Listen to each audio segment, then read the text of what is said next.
과학에 대한 모든 궁금증을 풀어주는 궁금한 S 시간입니다.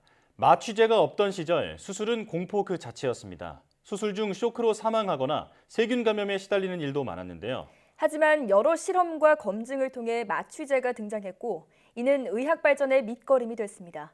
마취제의 과학에 대해 지금 바로 화면으로 만나보시죠.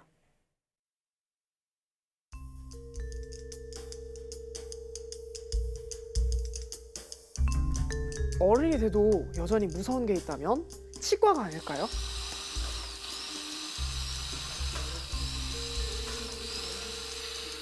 윙하는 소리이며 날카로운 도구를 보면 저절로 손발이 움츠러드는데 그럴 때면 이 수면 마취로 잠든 사이에 치료받고 싶다는 생각이 간절하게 듭니다. 이런 통증과 두려움에도 이 마취를 찾게 되는데 이 마취 없이 어떤 수술을 받는다고 생각하면 어떨까요? 정말 끔찍하겠죠? 그런데 과거에는 마취 없이 수술을 받은 사람들이 많았다고 합니다. 마취는 19세기에 들어서야 본격적인 연구와 실험이 진행됐는데요. 그 이전에는 수술 도중 환자가 고통을 이기지 못하고 이 쇼크로 죽는 경우가 많았고 수술을 하기 전에 저런 고통을 당할 바에 차라리 죽는 게 낫겠다고 생각한 환자도 많았다고 합니다. 그래서 고대 시대부터 수술 시 마취를 시도하려는 노력이 많았다고 하는데요.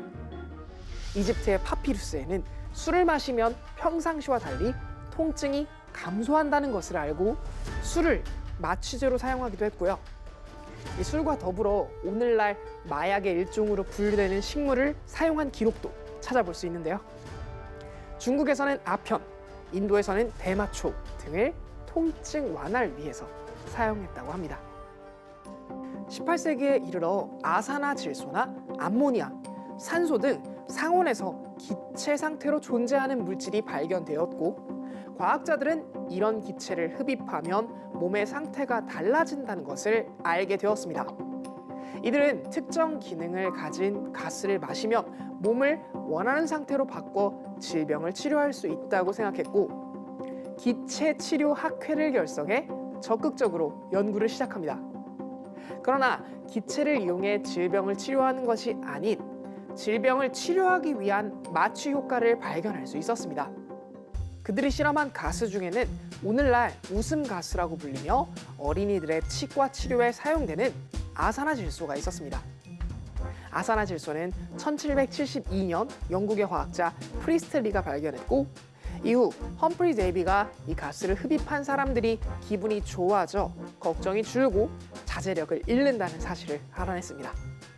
1800년대 그는 이 가스를 아산화질소라 이름짓고 마취제의 효능을 입증하는 내용의 논문을 발표했는데요. 하지만 아산화질소는 처음에는 의료 목적이 아닌 당시 부를 축적한 신흥 귀족들의 파티에서 유흥의 수단으로 사용됐습니다. 그러던 1844년 미국 코네티컷주의 치과 의사인 웰스는 웃음가스 파티에 참석했다가 다리에 상처를 입은 남자를 발견했습니다. 남자는 다리에 상당한 피를 흘리고 있었지만 통증을 느끼지 못했고 웰스는 여기서 이 웃음가스를 마취제로 사용할 수 있다는 아이디어를 얻게 되었습니다. 그는 마취제로서의 가능성을 확인하려 웃음가스를 들이마시고 자신의 사랑니를 뽑았고 통증이 없다는 것을 깨달았습니다. 이후 외과 의사들을 모아놓고 최초로 마취제 공개 실험을 했는데요. 어느 충치 환자의 이를 뽑았는데 웃음가스의 양이 적었던 탓인지 아니면 마취가 돌기 전에 서둘러 발치를 한 탓인지 환자는 고통을 참지 못해 비명을 질렀고 실험은 실패로 돌아갔습니다. 하지만 그 실험을 지켜본 다른 치과 의사 윌리엄 모터는 마취제를 이용해 발치하는 연구를 계속했고 아산화질소 대신 에테르를 마취제로 이용했습니다. 1846년 모터는 에테르를 이용해 환자의 목에서 종양을 제거하는 수술에 성공했고 우수한 마취제로 널리 이용되기 시작했습니다. 에테르를 이용한 수술법은 영국에도 전파되었는데요. 영국의 산부인과 의사였던 제임스 심슨은 분만할 때 산모의 통증을 줄이기 위해 에테르를 사용했지만 냄새가 역했던 탓인지 산모들은 토하기 일쑤였는데요. 결국 그는 부작용이 덜하면서 우수한 효과를 지닌 다른 마취용 물질을 찾게 되었는데 여러 물질을 시험해 본 결과 클로로포름이 마취 효과가 있다는 사실을 발견했습니다. 심슨은 왕립병원에서 이를 시험해 클로로포름으로 마취하는 외과 수술을 성공리에 마쳤고 이를 발전시켜 무통분만법까지 제시했습니다. 나중에는 영국의 빅토리아 여왕도 분만 시에 클로로포름을 사용했는데요. 그러나 클로로포름에도 부작용과 위험성 등이 발견되면서 오늘날에는 마취제로는 잘 사용하지 않고 살충제나 곰팡이 제거제 등 다른 용도로 많이 사용되고 있습니다. 이후 정맥으로 주사하는 티오펜달이 개발되었는데요.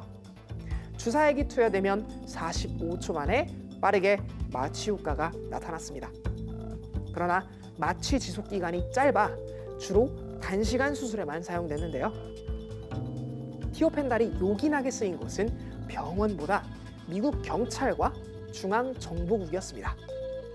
범죄 혐의자에게 티오펜달을 주사하면 유사 최면 상태에서 대화할 수 있는데요.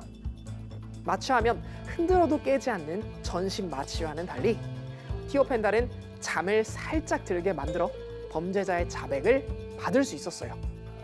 그러나 1963년 미국 대법원은 자백량으로 얻어낸 정보는 법적 효력이 없다고 판결했고 티오펜달은 사라지게 되었습니다.